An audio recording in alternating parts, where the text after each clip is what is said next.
मला एक फोन आलेला की के टी पॉवर का? तर म्हटलं हो. बापू मी तुमचा गावाकडच्या गोष्टीपासूनचा फॅन आहे, पण आत्ता माझी इच्छा आहे तुम्हाला शिवाय द्यायच्या. म्हटलं द्या, काय प्रॉब्लेम नाही. म्हटलं का नाही, पण नाही शिवी देऊ शकत. तुम्ही संविधानाबद्दल इतकं बोललात, इतकं वाईट बोलता, पण असं बोलणं चांगलं नाही. म्हटलं सर तुम्हाला सांगतो, हा कसं असतं माहिती आहे का, की जेवढं कुरकुटे सर वाईट बोलले त्यामुळं त्या संविधानाबद्दल कांबळे सरांना चांगलं बोलता आलं. बरोबर. मी त्यांना समजावून सांगितलं.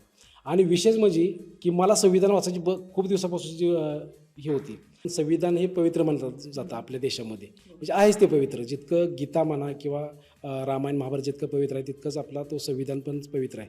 तर ते वाचल्यानंतर थोडंसं वाटलं की बाबा जर हा सीन जर टेलिकास्ट झाला तर लोकांच्या काय प्रतिक्रिया येतील, कारण मी इतकं संविधानाबद्दल वाईट बोललो आहे. पण ती वाईट बोलल्यामुळे मगाशी मी सांगितलं वाईट मी वाईट बोललो तर कांबळे सरांना त्याच्याबद्दल चांगलं बोलता आलं. तोच एक सीन असं वाटत होतं की हा करू का नको, कारण मग लोकांची प्रतिक्रिया काय येतील,